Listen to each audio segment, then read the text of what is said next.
Olá, sejam bem-vindos a mais um episódio do nosso podcast Missão Desenvolvimento. Eu sou o Paulo Gala e hoje vamos conversar sobre uma das grandes empresas brasileiras, a TOTUS.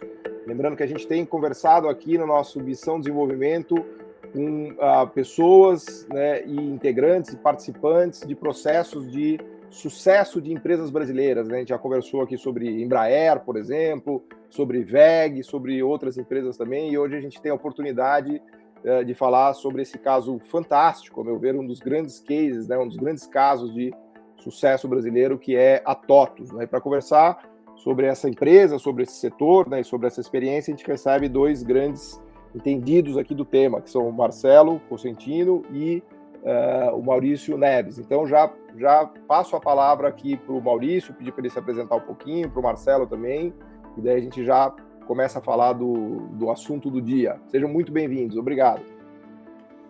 Obrigado, Paulo. Prazer estar aqui, né, contigo, com o Marcelo também. Falando rapidamente aqui da minha história e até para justificar qual é o meu papel aqui, né, nesse bate-papo. Trabalho no BNDES, né, e quando eu entrei no banco, né, muitos anos atrás, mais de 20 anos atrás, eu já entrei para trabalhar com o setor de TICs, né, na época chamava Departamento de Indústria Eletrônica. Então, assim, foi um departamento do que a maior parte da minha carreira... Você falou TICs, explica para a gente aqui que a gente não conhece o jargão aqui. É o departamento que cuidava da parte de tecnologia de informação e comunicação, né? Então, assim, é um sentido um pouco mais lato, não entra só a parte de software propriamente dito, mas a gente olhava a questão de hardware, né? Serviços atrelados à TI, por aí vai, tá? Telecomunicações. Bem, então, nesse início da minha carreira, muito vinculado ao setor, né, eu pude vivenciar, né, experimentar boa parte da trajetória do banco no apoio ao setor como um todo, né, e aí várias histórias de sucesso, a gente está aqui com uma delas, né, mas acho que o meu papel é até a partir da experiência, da vivência do caso, trazer mais para o geral, né, trazer para o setor e tentar trazer um pouco das lembranças, das experiências, né? E, sobretudo, mostrar, né? Minha função mais recente no banco, não está mais vinculada a esse setor, eu mudei de área no banco, mas, assim, até como conhecedor da estratégia atual do banco, eu vou tentar sempre fazer essa analogia daquilo que no passado gerou um aprendizado, gerou uma competência, uma capacitação, né, que tem histórias de sucesso atreladas, e aqui uma das grandes histórias é a TOTUS, sem dúvida, e de alguma forma como é que isso fica, como é que isso plantou semente naquilo que é a estratégia de atuação atual, né, de apoio do banco ao setor, né, de TICs, ao setor de software e serviços correlatos. Tá? Então, é por aí que eu vou. Tá? A minha formação acadêmica é engenharia de produção, né? Enfim, tanto aqui no Brasil, doutorado, quanto no exterior, alguns cursos, mas eu não vou ficar nisso, não. Vou pegar mais da minha experiência profissional para usar nesse bate-papo aqui. Tá? Fantástico, Maurício. Marcelo, seja muito, muito bem-vindo. Obrigado pela sua presença aqui, pela sua participação. Conta um pouquinho aqui do que você tem aprontado. Obrigado, pessoal. Muito feliz de estar aqui hoje. Eu sou Marcelo, trabalho na TOTUS há bastante tempo, preciso fazer a conta aqui. E trabalhei praticamente quando a empresa faturava 30 milhões de reais, mais ou menos, e hoje ela é o tamanho que a TOTUS todo mundo conhece, né? O BNDES participou dessa jornada com a gente, foi muito importante no momento que o acesso ao capital para o mercado brasileiro era muito difícil, né? E a gente tem trabalhado nos últimos anos para ser a maior empresa de gestão do país e de software, e a gente tem trabalhado muito como é que a gente incorpora serviços financeiros inteligentes dos nossos produtos, e a gente abriu uma nova dimensão agora de business performance, como é que a gente deixa o nosso cliente ainda mais competitivo com software. Então, é uma jornada bem bacana, e fico muito feliz a gente ter trabalhado nos últimos anos para ampliar os empregos de TI no nosso país, né? A gente sabe que é muito importante, o mundo vai ser nerd, né? Acho que essa é uma frase que não sei quem já ouviu. Já é, né? Então, o Brasil não tem uma tradição de ciências exatas, né? A gente gosta muito de ciências humanas ou biológicas. Então, é muito importante a gente reforçar isso no Brasil, que para o futuro do mundo e posicionamento do Brasil para o país no mundo é muito importante essa parte. Boa, fantástico. Eu queria já fazer uma primeira pergunta aqui para o Maurício, que é a seguinte, assim, em todos os nossos podcasts, né, nessa discussão que a gente tem da missão do desenvolvimento econômico, um tema-chave que sempre aparece é o dos riscos, né, dos riscos de desenvolvimento econômico e dos riscos de transformação econômica e de desenvolvimento de tecnologia, né? Me vem à mente agora, por exemplo, o caso da Embraer nos anos 90, em que ela conseguiu um grande contrato para fazer a primeira venda para a American Airlines e que ela não conseguia tomar dinheiro no mercado, porque os bancos não queriam emprestar dinheiro para ela, porque achavam que era um risco muito elevado para o apetite dos bancos, né? Eu não estou aqui para falar mal de banco, aliás, até porque eu trabalho no mercado financeiro há mais de 10 anos, mas no momento o BNDES tomou esse risco, porque pareceu ao BNDES que seria um risco interessante para o desenvolvimento econômico e tecnológico do Brasil, e deu certo, né? Ele financiou a Embraer, ela vendeu os aviões para a American Airlines, e deu tudo certo. Me lembro também, por exemplo, da questão da energia eólica, né? Que foi um outro risco muito interessante que o BNDES tomou também, quando os parques eólicos começaram a ser construídos no Nordeste, os bancos não queriam tomar aquele risco, eles queriam um pedacinho do risco só, né? É importante dizer que hoje 15% da energia elétrica brasileira é gerada por parques eólicos do Nordeste, né? E grande parte dessa história foi o BNDES tomando esse risco ali no momento, né? Quando eu olho o caso da TOTVS e do setor também, né, eu imagino que esse risco que o BNDES tomou de maneira meio que visionária lá atrás seja parte dessa história, além, obviamente, da competência empresarial da TOTVS, que é hoje uma das empresas mais incríveis do Brasil do setor de serviços, inclusive porque ela dá passos para ir muito além, né, da proposta original dela, indo para a área financeira, para a área de administração, enfim, virou realmente, eu já estou vendo a TOTVS bater a SAP, é o meu sonho, né? Então, eu queria que você contasse para a gente um pouco, Maurício, dessa história lá de trás, né? Porque você que estava ali no momento garagem, vamos colocar assim, do Steve Jobs, né? Em homenagem ao Steve Jobs. Aliás, o Steve Jobs teve também muito financiamento do governo americano no início da Apple, né? Mas enfim, conta para a gente um pouco como é que foi isso, Maurício, você que foi uma testemunha ocular, e que não é fácil, porque muitas vezes dá errado, né? Muitas vezes você toma o risco como gestor público e o projeto dá errado, porque depois que dá certo, ninguém vai te lá lembrar de você, né? Quando dá errado, todo mundo lembra, fala, pô, você pegou o dinheiro público e errou, não sei o quê. Então, conta pra gente um pouquinho disso daí que você presenciou, Maurício. Não, legal, Paulo, ótima colocação, né? Você começa dizendo assim, eu acho que não existe desenvolvimento sem inovação e não existe inovação sem risco. E o risco, ele não é uma figura teórica, né? É muito mais do que isso. O risco, na prática, né? A gente que vivencia, apoia projetos, enfim, o risco ele se materializa de várias formas, é por isso que a gente trabalha sempre com os mitigantes para esse risco, né? Mas, como tudo na vida, né? Num portfólio de apoio, num portfólio de projetos, você sempre vai ter, né? Se essa coisa foi bem construída dentro do sistema de governança, você vai ter casos de sucesso, mas vai ter também casos de insucesso. Uma coisa, de alguma forma, vai cobrir a outra, né? Acho que a lógica um pouco da financeira sempre foi essa, né?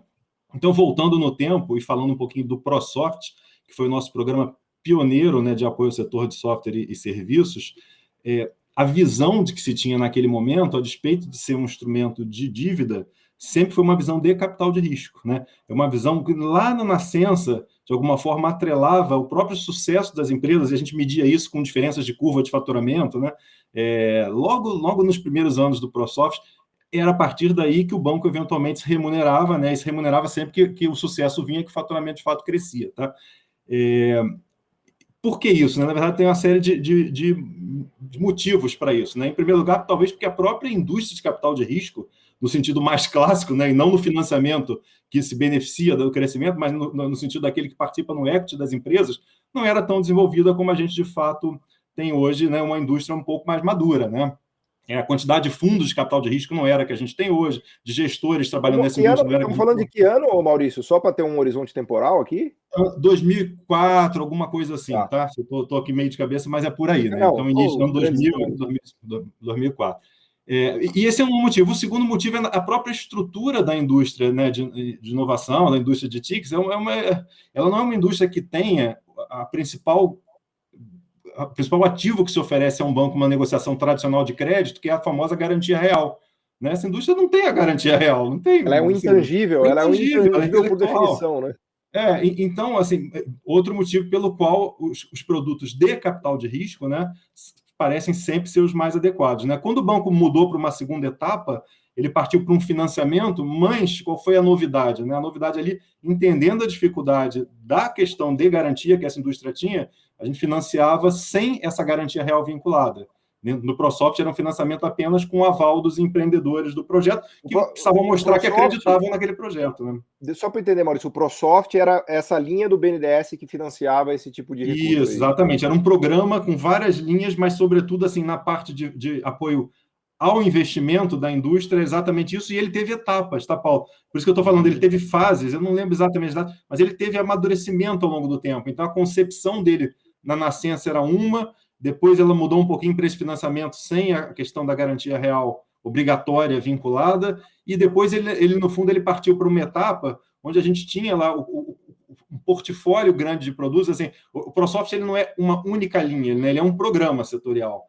E dentro dele você tinha lá várias possibilidades de apoio em renda variável, em renda fixa, que é como que eu acredito, de alguma forma, eu não vejo no apoio a essa indústria a existência de uma bala de prata. Assim, aí temos um único produto matador. Eu acho que a lógica da política pública ela deve ser uma composição, inclusive também com o mercado privado. Né? Nesse momento, a gente já tem uma maturidade diferente de outros agentes, públicos e privados, e é dessa junção de possibilidades de política pública com crédito, com mercado de capitais, como é o caso da TOTVS, uma empresa já madura, é daí que a gente consegue dar passos, né, e tentar verificar que cada empresa, no seu momento, tem talvez um tipo de apoio mais adequado. Boa, fantástico. Marcelo, conta para a gente um pouco essa história da ótica de dentro, né? Você que estava lá dentro, né, vendo, enfim, esses movimentos, né, do BNDES, do governo, das linhas, né, e, enfim, qual é a avaliação que você faz desse processo, né, da história, olhando de dentro mesmo, né? Porque aqui a gente tem quase que dos dois lados do balcão, né? O Maurício estava emprestando e vocês estavam tomando emprestado, né? Então, qual é a avaliação que pode xingar aqui que o Maurício não quis dar crédito para vocês, que foi difícil, porque não tinha colateral, e depois foi o aval do sócio, enfim, pode abrir seu coração aqui. Não, o processo foi muito profissional e tinha um objetivo claro de fomentar a indústria brasileira de software. Em todo momento, e não estou falando isso porque o Maurício sempre foi um processo muito, muito, muito legal, tá? Sempre tinha objetivos claros e a cobrança era como é que o valor que o BNDES está colocando na companhia vai ajudar vocês a devolverem alguma coisa ao país, entendeu? Tinha o retorno do banco, mas sempre fomentando no longo prazo. Então, para a gente foi muito importante no momento que não tinha a disponibilidade de caixa que você tem hoje. A farta da garantia real é uma coisa importante, porque a indústria de software ela tem contratos recorrentes, certo? Que é diferente de uma fábrica. E normalmente empresa de software não tem prédio, não tem servidor, não tem nada. Então era um momento que você não conseguia. Você ia conversar com o banco, a taxa era lá em cima, ou os sócios tinham que colocar uma parte significativa do patrimônio deles no negócio. O banco conseguia criar condições efetivamente de fomento. E uma coisa importante, né? Foi vários investimentos, não só na TOTVS, foi na maior concorrente da TOTVS, que era a DataSul, foi na se Lynx. Puder, conta essa história um pouquinho, Marcelo, porque assim, eu sempre quis entender, e acho que esse é um tema de interesse para todos também, né? Porque houve uma fusão ali de empresas de capacidades técnicas e tecnológicas que o Brasil conseguiu desenvolver, e tem várias empresas, né? Se você puder contar só um pouquinho disso para a gente. O banco trabalhou com a gente em momentos que foi de momento de pivotar nossa estratégia, né? Foi momentos de grandes aquisições, foi quando a gente começou a consolidação do mercado brasileiro, depois com a consolidação da DataSul, e durante muito tempo ajudou a gente em vários insights de discussão de como é que a gente podia ajudar a desenvolver a indústria no país. E todo o esforço que a gente fez foi o apoio de soluções financeiras inteligentes, que é muito importante, tá? Essa parte ajudou muito a gente no momento de ter as aquisições no tempo certo, né? Porque a aquisição tem time, né? Time de você conseguir colocar a operação no ar. É igual o bolo no forno, se passar o ponto, estraga tudo. Exatamente isso, o momento, né? E a gente sempre conseguiu desenvolver o assunto com toda a transparência, qualidade, e estamos aqui por isso, sempre fazendo tudo direitinho, e é um sucesso, né? Se a gente olhar, a gente tem 13 mil funcionários no Brasil. 13 mil funcionários. Fala um pouquinho dos números hoje, só para a gente ter aqui, só para dar um pouco de alegria, né? Porque tinha tanta má notícia no Brasil que quando tem notícia boa a gente precisa valorizar, né? O tamanho da empresa hoje é o quê? 13 mil? A gente tem 7 mil funcionários diretos, a TOTVS trabalha no modelo de franquias. Se você me perguntasse o que deu mais trabalho de explicar para o BNDES, o modelo de franquias da TOTVS, porque eles olhavam para a gente e falavam assim, vocês estão loucos, né? Vocês comparam as franquias de vocês ao McDonald's. É exatamente isso. Você veio aqui no escritório em São Paulo, viu igual? Tá bom, pega um avião e vai para Belém do Pará. Você vai encontrar esse caboclo, que é o franqueado da região. Puta, o escritório é igualzinho o McDonald's. Tudo que veio essa ideia. Alguém teve a ideia lá atrás e implantou o modelo, entendeu? Então, a gente tem a nossa rede própria e tem as franquias que dá mais ou menos 13 mil pessoas no Brasil que vivem de TOTVS e trabalham de TOTVS. Entendi. O ecossistema TOTVS é 13 mil pessoas. E fora do Brasil vocês estão também já, né? Que eu sei. Tem em toda a América Latina, a gente tem uma operação em Portugal e a gente tem um escritório pequenininho na Rússia com uma JV de uma empresa local. Então a gente também conseguiu levar a tecnologia brasileira para lugares não tão óbvios, né? Argentina sempre é o primeiro caminho, né? A maior parte das empresas brasileiras sempre, quando se internacionalizava, né, ia para a Argentina. Agora não é mais uma realidade por dificuldades locais, né? Mas era o primeiro local. Então, a gente também fez o mesmo caminho. A gente foi para a América Latina. O core business hoje ainda é os sistemas de ERP, de integração de sistemas das empresas, porque você falava um pouquinho sobre os saltos para a área financeira. Como é que está dividido hoje a área de negócios? Porque vocês, que eu entendo, vocês começaram como uma empresa de ERP, de integração de sistemas e de gestão de companhias, né? Se você puder, eu queria te fazer uma pergunta a respeito disso já, Maurício, mas se você puder só falar um pouquinho do core business e de como é que está estruturada hoje as áreas de negócios da empresa. Falo assim, a gente começou como uma empresa de ERP, aí a gente fez um movimento de ERPs especializados, aí depois foi softwares especializados na cadeia exemplo educacional, né? A gente tem um back-office, um ERP para o segmento educacional e todo o controle acadêmico de tudo que acontece. E nos últimos anos a gente tem expandido para a parte de TechFin, que é serviços financeiros inteligentes. Então, se você está numa cadeia que você precisa de crédito e alguém pode não te dar o crédito, te dar um crédito a uma taxa ruim porque não enxerga o que está acontecendo na sua cadeia, a gente consegue te ajudar a ter crédito melhor, opções de crédito melhor. Tem a parte de consignado também, como é que você faz consignados com taxas melhores, integrados para o seu funcionário. Toda essa parte que é muito legal e simplificar o acesso ao crédito aos nossos clientes. E a última coisa foi softwares de business performance. Exemplo, a última aquisição que a gente fez foi da RD, que é a parte de marketing digital. Então, a gente está na gestão financeira, na gestão do segmento de atuação do cliente, na parte de crédito para esse segmento e na parte de digital marketing, que é o futuro do mundo, né? Se a gente imaginar. Hoje, a TOTVS hoje ela é a maior empresa de software do Brasil, não? Desculpa, uma pergunta até meio de ignorante, assim, mas tem algum outro grande player nacional que se compara com vocês? Nacional não. Internacional... O nosso campeão nacional de softwares é a TOTVS, então. Internacional sim. É a SAP, né? Talvez. Internacional a SAP, tem a Oracle, tem contratos globais que desapropriam no Brasil, então dependendo se isso tudo que você busca, a TOTVS é mais ou não, mas a gente tem mais ou menos 50% do mercado, um pouquinho mais, um pouquinho menos, depende do instituto que você usa. E muito focado em pequenas e médias brasileiras, tá? Isso é uma coisa importante do DNA da TOTVS. A gente não é focado em grandes companhias. Multinacionais. Isso, pequenas...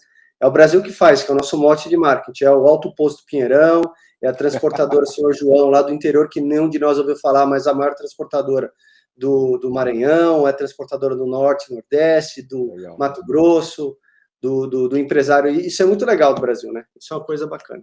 Fantástico. Posso pegar um gancho aqui? Deve, não, pode não, deve. Eu acho que essa história que o Marcelo conta é uma história muito bacana, né? E assim, tentando... É um baita caso de sucesso a TOTVS, né? Assim, nos dá orgulho de ter empresas como a TOTVS no Brasil, mas assim, até voltando para o ProSoft, né? A gente apoiou centenas de empresas, né? E empresas que não estão exatamente todas no nicho de ERP, né? Que é a origem lá, o core da TOTVS, agora já é bem mais do que isso. Mas a gente tem empresas muito bem sucedidas na área de serviços, né? Empresas que têm presença até no mercado americano, na área de BPO. Então, assim, quando a gente amplia um pouco mais, você vai ver que tem desse conjunto de empresas. E assim, e quando você olha a trajetória, também é óbvio que assim, eu, como trabalho no BNDES, né, estou vinculado à política pública, sempre falo um pouco desse lado, né, do apoio, desse pivô, mas tem outro lado inegável que é a competência empresarial, né? Sem isso nada vai para frente. Então, você vê, quando o Marcelo até lembrei, falou assim, poxa, mas como foi difícil convencer da questão das franquias? Mas o que é isso, né? Isso é um exemplo assim, de como que a visão empresarial é relevante, porque a pivotagem pode estar no crédito, mas está sobretudo também nessas visões que são construídas de estratégias, né, vencedoras e bem-sucedidas ao longo do tempo, com acúmulo de capacitações, com acúmulo de competências. Não é da noite para o dia que se forma uma empresa como a TOTVS, né? Tem muito aprendizado, tem erro, mesmo na empresa que super dá certo, tem erros de trajetória também, como tudo na vida, né? E essas habilidades do empresário também para entender os rumos, montar sua estratégia de longo prazo, corrigir o que é necessário, ter o apoio da política pública, é alguma coisa que a gente tem alguns casos bastante interessantes no Brasil, com destaque, obviamente, da TOTVS, né? Então, Maurício, até pensando no caso do ProSoft, ele me faz lembrar muito também do ProPharma, né, que também teve muitos resultados em termos de empresas do setor de medicamentos, inclusive de vacinas hoje, né? Se hoje a gente é capaz de fazer vacinas, também tem uma história que passa pelo ProPharma. Mas, obviamente, que a gente está aqui para falar de TOTVS e de ProSoft. E a pergunta que eu queria te fazer é mais ou menos a seguinte: quando a gente faz essa discussão entre economistas, né, e eu, enfim, tenho ficado cada vez mais crítico dos economistas, quase pedindo desculpa por ser economista, né?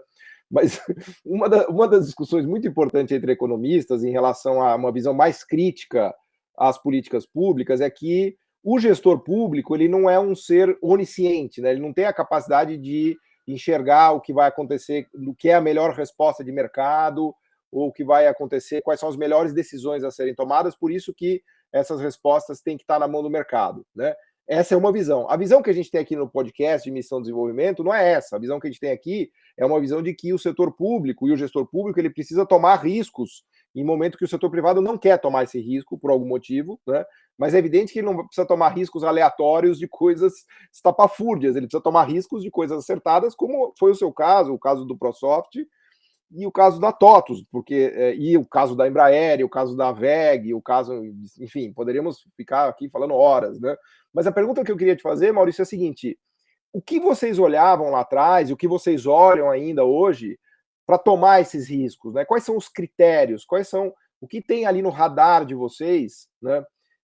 Qualidade do empreendedor, agressividade empresarial, tendência de mercado, enfim, quais são as coisas que estão na mesa, né, que levam vocês a tomar mais risco ou menos risco? E eu sei que a situação de vocês é muito delicada, porque vocês estão fazendo a gestão de dinheiro público, né? Então, errar com o dinheiro público é muito mais difícil do que com o dinheiro privado, né? Porque é o dinheiro dos contribuintes, né? Então, fala um pouco para a gente disso, né? Como é que é abre seu coração aqui com a gente em relação a esses dramas e tal, porque imagino que vocês tenham muitos dramas né? Eu sou gestor de fundos, eu morro de medo de perder o dinheiro dos cotistas, né? E eu acho que no caso do setor público é o dinheiro dos contribuintes, né? Conta pra gente um pouco como é que são os processos e como é que você vive isso. Acho que tem duas coisas importantes. Você estava falando aí duas coisas que me ocorreram, tá? Primeiro, em relação à política pública, né? Como você falou, a gente não tem onisciência, a gente não tem essa... Mas a gente tem a obrigação, como gestor público, de fazer aquilo que a gente chama hoje de análise de efetividade. Então, assim, a política pública precisa ser avaliada, sim, né? Toda ela, porque ela também pode ser melhorada sempre, né? É uma coisa que o banco incorporou fortemente, a gente tenta até balançar essa bandeira de forma que não fique só no BNDES, assim, a política pública tem que constantemente estar sob avaliação também, né? E ali a gente encontra muita oportunidade de uma nova política pública, ou de uma revisão daquela que temos, ou até de uma descontinuidade, se for o caso, tá? Essa é a primeira questão. Agora, indo para o específico, do macro para o micro, né? O banco sempre teve uma grande tradição de analisar projetos, vocês sabem disso, você citou vários casos, enfim, tem muitos outros, né? Então, assim, está no DNA do BNDES essa possibilidade de enxergar a fundo, né, projetos e verificar de alguma forma, né, através de modelos tradicionais de análise, como é que a gente constrói uma visão que nos permita, né, tomar esse risco, tá? Qual foi a grande questão para o setor de TICs aqui? Que aqui o projeto não é o projeto, o projeto é a empresa, né? Aqui é uma coisa só. Não tem, talvez a TOTVS hoje, que já está uma empresa enorme, ela até possa segmentar um certo projeto e eventualmente discutir o apoio para esse projeto. Mas não era assim no início, né? Não é assim na história da maior parte das empresas. Quando a empresa vem pedir apoio, ela pede apoio para tudo que ela é, para tudo que ela quer ser, né? Então, essa discussão mais vinculada a um plano de negócios de fato como um todo, né, é que foi talvez assim a chave importante de ser considerada no ProSoft, até porque assim, isso pressupôs inovações também internas no BNDES, né? Parte do nosso mundo tradicional de projetos, ele era muito lastreado de novo no físico, né? Nos projetos que vocês deram empréstimo sem colateral, tô até balançando na cadeira aqui, na minha cabeça de gestor de banco aqui, me deu até um frio na barriga isso. Mas aí com muito aprendizado, com muito conhecimento do setor, com a avaliação da política pública, né? Assim, e de novo, e aprendendo ao longo do tempo, assim, a gente tem que ter a capacidade também. E aí entra a questão do portfólio, né? Quando você vai para uma política pública mais vinculada a um risco, né? Volta, é a essência da indústria de capital de risco, na sua nascença. Não é tudo que vai dar certo, mas o portfólio tem que ser bem sucedido, né? Então é por isso que, assim, quando a gente olha dessas centenas de casos que foram apoiados no ProSoft, a gente encontra nesse portfólio muito sucesso, histórias muito bem sucedidas, né? E encontra também história de fracasso. E é por isso que você tem que ter a avaliação constante da política pública, para tentar minimizar os fracassos e ampliar o sucesso, né? Isso fez parte da nossa história, tá? Acho que é isso, tá? Enfim. Exatamente isso que eu imaginava, né? Mas eu queria justamente ouvir de você aí como é que é o dia a dia disso, e essa questão da capacidade de adaptação, eu acho que é fantástico, né? Porque é tudo muito dinâmico, né? Então, uma regra, um contrato de um determinado tipo que fazia sentido lá no começo, depois deixou de fazer sentido, né? Muitas vezes a demanda empresarial e as mudanças empresariais, elas demandam muito essa agilidade, né? E não adianta nada você ter um banco público engessado que não dê conta de responder a essas deixa eu até fazer um comentário que eu acho bacana, né? Para falar um pouquinho de hoje, né? Hoje, assim, o banco está trabalhando bastante com fundos garantidores, né? Olha só, vou pegar um pouco. Tem dois exemplos aqui, né? O FGI, nosso fundo garantidor para investimento, e um programa recente que foi feito em função da crise, né, que a gente viveu, que é o PEAC Maquininhas, cujo o próprio recebível de máquinas de cartão de crédito foi usado para garantir financiamentos, tá? Olha só, são dois programas diferentes, um é programa emergencial, só que o que está na essência disso? O que está na essência disso é a dificuldade de empresas de pequeno porte, empresas de intangíveis, terem garantia para ofertar. Que aquela mesma dificuldade que eu listei lá no princípio do ProSoft. Ou seja, claro, mesmo numa organização, né, a gente falou muito aqui das organizações que pedem o apoio, mas na organização que apoia, as experiências ficam. Por mais que elas mudem ao longo do tempo, as capacitações se somam, né? Então, assim, a questão da dificuldade de garantia, ela é dada. Ela é dada hoje ainda. Ela era dada no ano passado, ela é dada hoje, né? E você pode mudar, talvez, a forma de endereçar, né? Mas é uma estratégia que bebe dessa concepção do passado e tenta, de alguma forma, também aprender e aprimorar e olhar para frente, como é que a gente... É uma aprendizagem... É uma aprendizagem meio conjunta, né? Porque por essa história que vocês nos contam aqui, que o Marcelo estava falando, na verdade tem um próprio processo da empresa meio que tentar ensinar o BNDES, não ensinar, que é uma palavra até meio pretensiosa, mas tentar mostrar coisas que eventualmente o BNDES ou o Banco de Fomento, ou seja lá quem for, não tenha visto, e acaba acontecendo uma aprendizagem conjunta. Eu queria te ouvir, Marcelo, um pouco sobre a situação hoje, né? Os desafios que estão colocados, as fronteiras que a empresa está olhando, especialmente essa questão da internacionalização que eu te perguntei. E a visão que você tem hoje também da necessidade que a empresa, porventura, ainda tenha de apoio de um BNDES ou de instituições públicas, ou se eventualmente o mercado de capitais já supre tudo. Assim, que considerações você faria hoje, né, a partir de todo esse processo que a gente viu e da situação da empresa hoje, do tamanho e dos desafios que ela tem? Assim, por exemplo, será que ela precisaria do apoio do BNDES para se internacionalizar? Ou será que ela já vai pelas próprias pernas se internacionalizar? Enfim, como é que está a visão de futuro de vocês em relação a isso? Eu acho que hoje, pelo tamanho que a gente está, o mercado de capitais consegue atender bem. Tá? Mas uma coisa que o BNDES ajuda até hoje, parte dos clientes da TOTVS, é o cartão BNDES. Eu não lembro quando nasceu, mas ele nasceu depois que a gente já tinha feito umas operações com o banco. Para o segmento de pequenas e médias empresas no Brasil, ele foi transformacional, porque você colocou... Explica melhor, se você puder, o que é esse cartão BNDES? Desculpa a minha ignorância. É uma linha de crédito emitida com alguns bancos privados, que eu acho que o banco ajuda no colateral, para diminuir a taxa. No final, não sei a parte financeira em detalhe, tá? Mas o grande ponto é, pequenas e médias empresas do Brasil passaram a ter uma taxa para financiamento ou de maquinário ou de software muito mais competitiva do que ele pegar uma linha no banco direto. Isso não só para a TOTVS, mas para quem faz maquinário também foi muito importante, porque você teve um estímulo para as empresas se manterem modernizadas, que é muito importante, né? Se a gente fala de indústria 4.0, logística 4.0, tudo que você quiser por 4.0 é investimento. Então é muito bonito falar, mas só funciona se você tiver dinheiro para comprar maquinário, treinar funcionário, abrir centro de distribuição novo, varejo, multicanalidade, tudo é legal, tudo custa.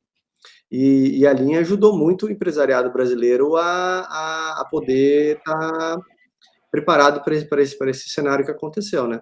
E se falar de TOTVS, nosso principal desafio é como é que a gente junta essas 3 divisões de negócio que a gente está trabalhando: gestão, TechFin e Business Performance, em ofertas rápidas para poder aproveitar o mercado brasileiro. O mercado brasileiro é muito grande, isso é impagável. O Brasil tem mais mercado que vários países da América Latina. Então, vou para tal país, eu vou para o Brasil. O Brasil é mais importante. Tem estado brasileiro que é maior que alguns países, né? Então, temos que aproveitar, e é o grande segredo do nosso país, né?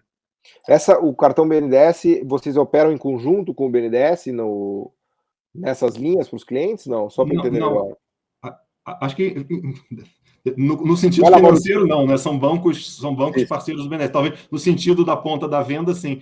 O cartão BNDES, se puder só ajudar aqui, né? No fundo, é como se fosse um cartão de crédito, mas é a lógica de um financiamento à comercialização, né? Então, acho que nesse sentido, assim, aquele que vai adquirir uma solução TOTVS, ele pode contar com esse financiamento, com esse cartão, como com outras soluções, com o Finame, né? Finame Direto, a gente está desenvolvendo. Assim, é a lógica do banco, de alguma forma, está na comercialização, apoiando, né? É por aí, não é isso, Marcelo?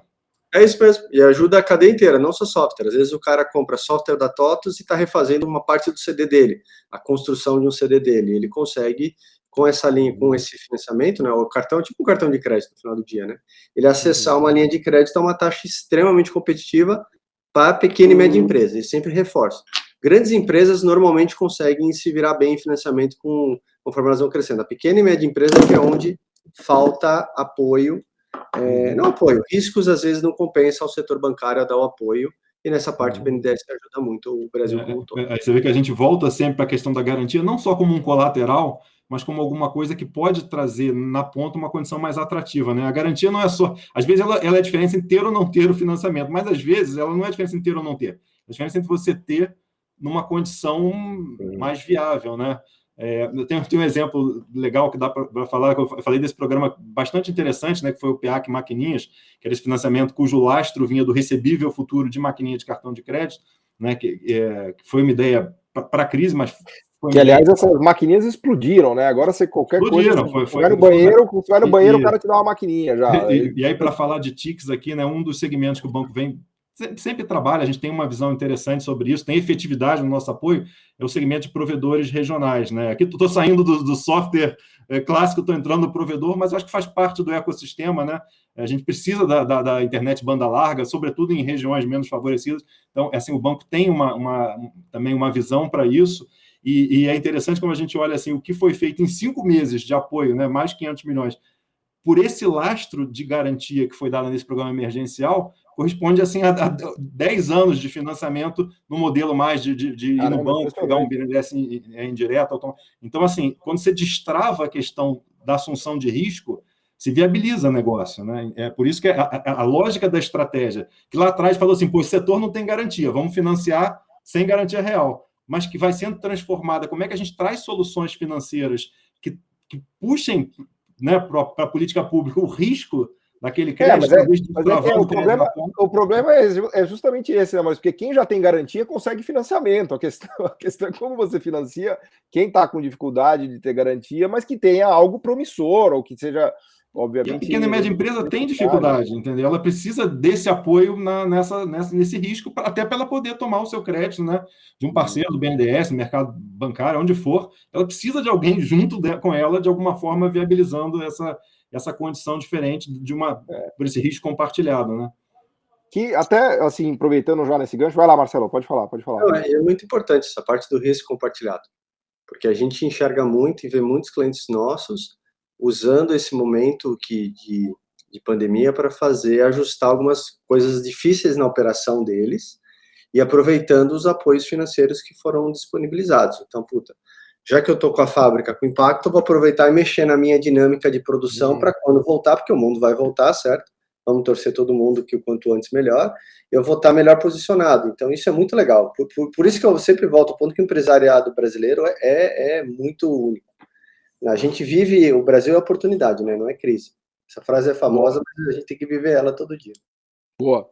Eu queria até te pedir, Maurício, te perguntar assim, qual o balanço que você faz de toda essa história do ProSoft, das empresas que foram financiadas, da TOTVS, assim, porque você está numa posição realmente muito privilegiada, né, de ter visto desde do nascimento, né, do dinheiro começando a ser colocado, dos erros, que eu imagino que você tenha presenciado vários, dos acertos, assim, se você tivesse que fazer um balanço de toda essa experiência e olhando para frente, né, de coisas que a gente deveria repetir, né, que imagino que inclusive vocês já estejam repetindo isso aí no dia a dia, né, enquanto a gente fala aqui, na verdade vocês já estão fazendo isso, mas divide com a gente uma reflexão sobre aqui, numas 30, 40, 50 minutos, tô brincando, na verdade a gente já está inclusive aqui caminhando para a conclusão da conversa, já começa a me dar agonia que estamos chegando no final do podcast, mas divide com a gente um pouco a sua reflexão disso, né, do que deu certo, do que deu errado, do que a gente deveria intensificar, do que a gente deveria fazer mais, do que a gente deveria evitar, enfim, como é que você, olhando para tudo isso, assim, qual o balanço que você faz? Não, acho que tem uma...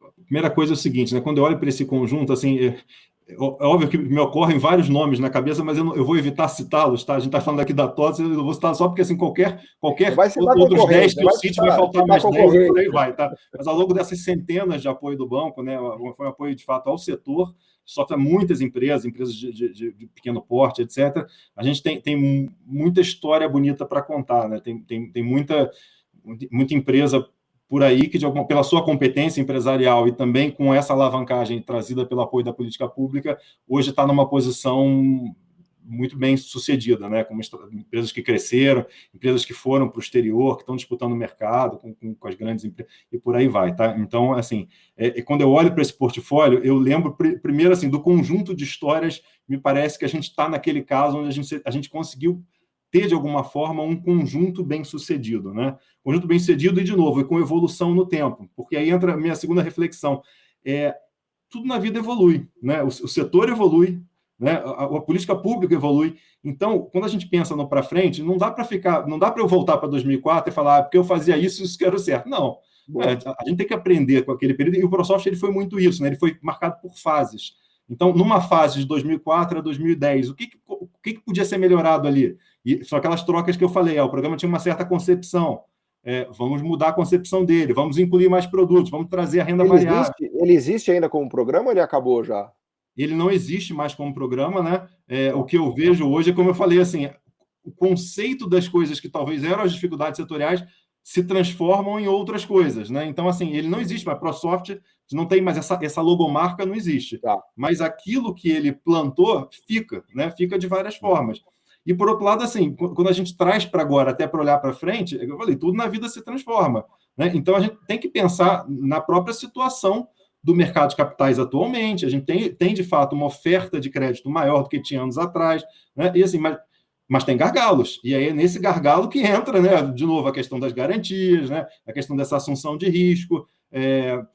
Por exemplo, uma coisa que é super importante, né, até a quantidade de empresas, a quantidade de oportunidades, né, Marcelo falou muito bem, no Brasil não tem crise, tem oportunidade. Hoje então, tem um ecossistema gigantesco. É um ecossistema gigantesco. Hoje... Assim, até a relação do BNDES, que era sempre uma relação 1 a 1, é quase como assim, uma relação bastante artesanal. Talvez um dos grandes aprendizados das necessidades para frente é como é que a gente escala isso para um ecossistema que ele tem uma diversidade de atores e uma quantidade de atores muito maior, né, do que tinha alguns anos atrás. Então, por exemplo, se a gente teve a oportunidade com a TOTVS ter uma relação direta, né, de apoio em capital de risco diretamente pela BNDESPar, talvez não. Acho que a grande lógica do banco agora, até para pulverizar esse capital de risco, deveria ser através de fundos, né? Não que não se deva, não é isso. É só o seguinte, é uma maneira de se ofertar essa possibilidade do capital de risco, né, para um conjunto enorme de empresas que estão espalhadas por esse Brasil todo, e talvez na relação mais artesanal o número por si só já seria insuficiente, né? Mas você vê que eu parti do mesmo conceito, né, que é o conceito da necessidade de você ter, de fato, alguém dividindo esse risco, mas partir para alguma outra coisa, que é como é que a gente dá escala para isso. E aí eu trago os fundos para a mesa. Então, é isso, é amadurecer com as histórias, é verificar o que faz sentido e como é que eu, de alguma forma, aprimoro isso para frente, né, com uma perspectiva de um país repleto de oportunidades, internet das coisas, né? A computação em nuvem, que é uma oportunidade para o mundo inteiro, para todo mundo, e que está gerando aí investimentos, tudo quanto é natureza. É o nosso agronegócio que puxa soluções no campo, né, de agricultura de precisão, é o setor de educação, é o setor de saúde, qualquer coisa aqui, é um emaranhado de oportunidade e atores trabalhando. E, assim, de alguma forma, a política pública, em conjunto com o setor privado, tem que verificar como é que a gente faz as coisas serem complementares e encontrar, no momento atual, as soluções adequadas, né? Boa, fantástico, fantástico, Maurício.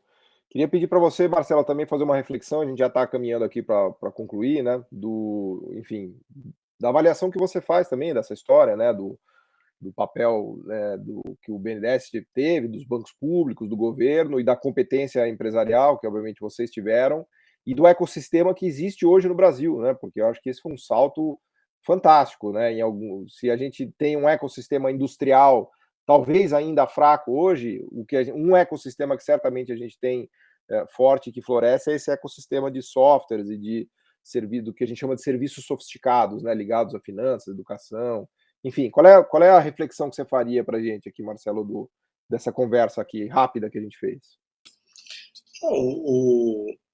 No momento que você não tinha capital disponível, o banco foi muito importante em criar esse segmento. Certo? O Brasil nem sempre foi pop, certo? O Brasil ficou pop, deixou de ser pop e voltou a ser pop. Então, e nesses momentos foi muito importante o apoio dado, não só a TOTVS, mas a todo o setor. E o Maurício falou bem, foi centenas de empresas apoiadas que desenvolveram a indústria do Brasil. E se o Brasil hoje, por exemplo, tá cheio de VC querendo investir no Brasil, é porque essa indústria foi criada. Antes o Brasil não era referência nesse setor. A gente olha várias unicórnios brasileiros que estão surgindo, de empreendedores brasileiros que misturam tecnologia com novas ideias. Isso nasceu por quê? Porque uma indústria veio lá atrás e criou esse modelo, certo? Porque se você não tem os primeiros players, você não tem um estímulo natural da economia dessas ideias continuarem nascendo. Então a TOTVS tem quase 40 anos. Tem empresas que nasceram nos últimos 15 anos que já estão num ciclo novo. Tudo isso é porque, puta, se dá para fazer na TOTVS, eu também quero fazer. Isso é muito legal se a gente olhar como crescimento de país, que vai estimulando. E com o empresariado que é criativo e gosta de tomar risco, e gosta de ir para cima, cara, é o melhor sucesso de um banco de fomento, certo? Você faz o fogo, certo? E vai jogando a gasolina, daqui a pouco pega, você vai resolver outro lugar. Não, Maurício, é uma coisa importante. Em São Paulo é muito fácil você ter, São Paulo e Grande Centro, você tem uma puta conexão de internet. Em alguns lugares não é. Você quer falar de agricultura de precisão, você tem que ter uma cobertura de 5G, Wi-Fi que seja, em outro nível, e a gente não tem em alguns lugares. Aí você pega o carro, dirige 4 horas em São Paulo, você fica sem sinal na estrada. Como é que você vai ter um caminhão autônomo? Não vai ter. Não tem como ter. Então, é muito importante essa parte, porque na hora que você faz um foundation direito, as próximas gerações vão aproveitar muito essas inovações que estão sendo criadas. Boa, fantástico. Marcelo, Maurício, muito obrigado aqui por essa aula que vocês nos deram. Eu acho que realmente o caso da TOTVS é um caso fantástico. A gente poderia certamente falar de outras empresas que também tiveram muito sucesso, né? O Maurício poderia citar nomes, mas a gente não vai citar nomes aqui dos concorrentes. A gente escolheu a TOTVS porque ela realmente é um símbolo, né, de toda essa história, de todo esse sucesso do setor e do ecossistema, né, que existe no Brasil, né? E acho que é uma história que as pessoas precisam conhecer mais, né? Eu estou aqui no nosso podcast, uma das missões do nosso podcast é trazer as histórias de sucesso, né? Porque a gente vive um momento de baixa autoestima no Brasil, né? Então acho que é importante, né, que as pessoas conheçam tudo isso, né? A história desta empresa que tanto sucesso teve, desse setor, desse ecossistema, né? A competência empresarial que está envolvida nisso, a competência pública, né, do BNDES, de agências de fomento e assim por diante, né? Então, agradeço muito a presença de vocês aqui, foi uma alegria ter essa conversa, essa honra e já fica o convite aqui para a gente voltar a falar mais desse setor e desses casos dessa empresa no futuro. Obrigado, gente.